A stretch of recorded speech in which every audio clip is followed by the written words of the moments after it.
come on up. So, we're in Calabaja Valley. We're visiting Stu.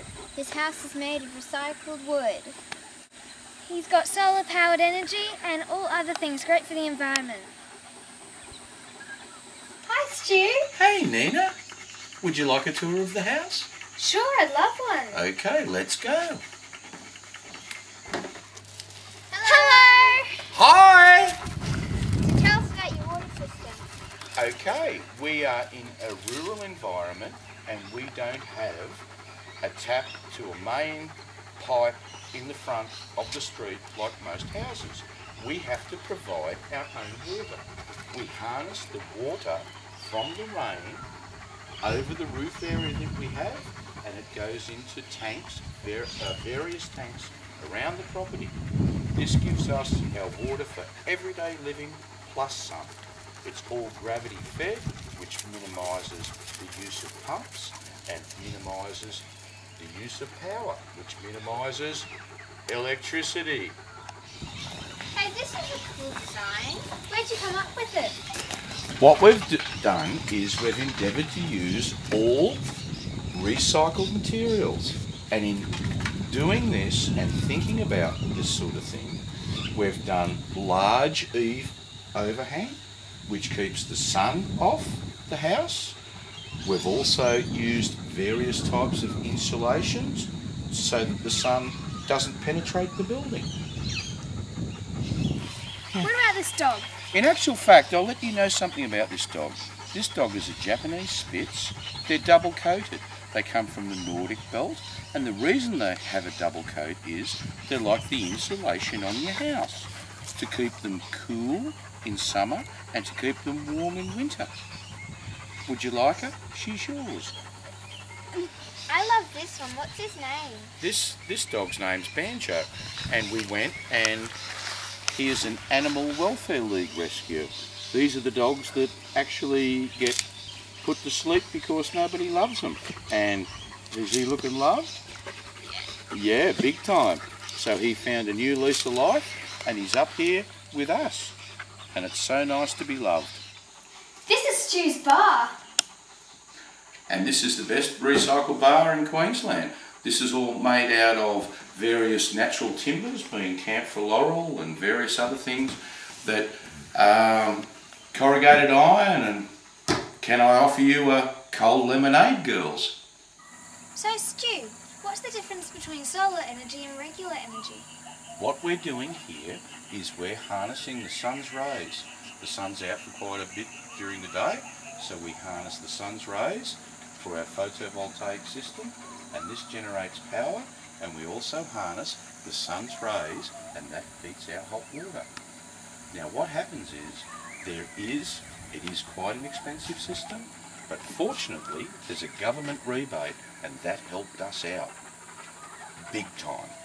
So we get our hot water from the sun, we generate our power during daylight hours from the sun, and would you like to see how the system works? Sure. So tell us how this works. Our house faces due north. All the panels on our roof that we were just looking at for the hot water and the solar face due north. They harness the sun's energy. It's in low voltage and it goes back through this gizmo called an inverter. And if you look at this, this is currently the amount of power that the system is putting in.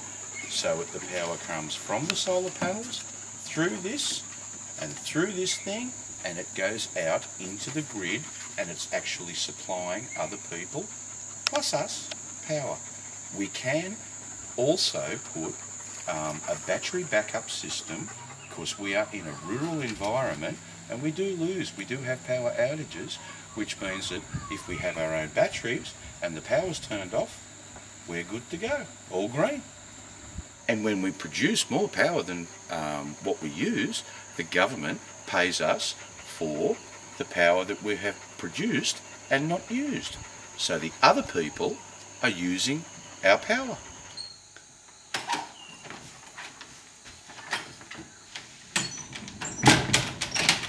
This is cool. This is the off and on switch for the solar hot water booster.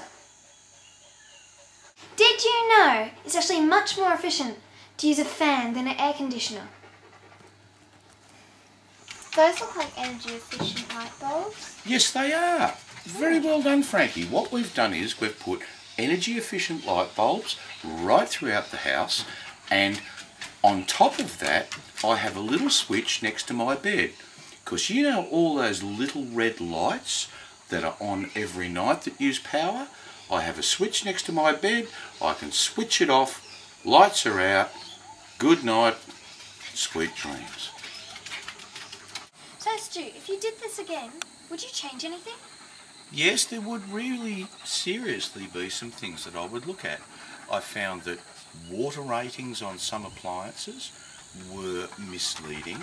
I found that some of the energy consumption ratings on appliances, which I looked right into, weren't there, and we had to turn things upside down to try to work out how much energy it used so we could cut back.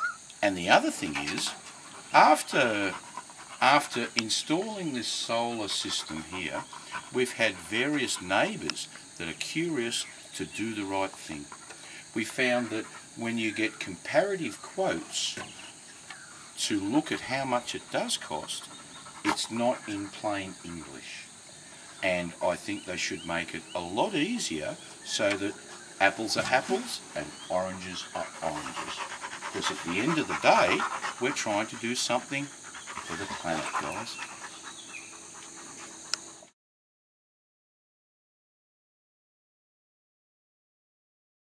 So Stu, what about the power from the pool?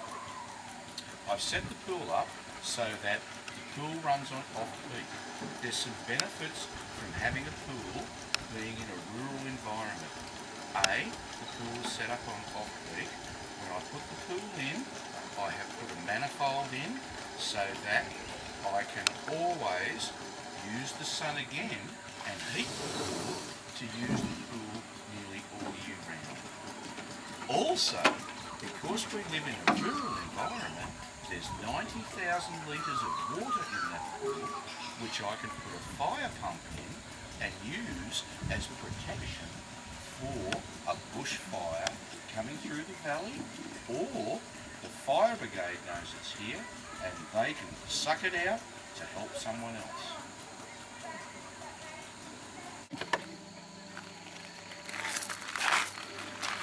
Stu, what makes this car so special?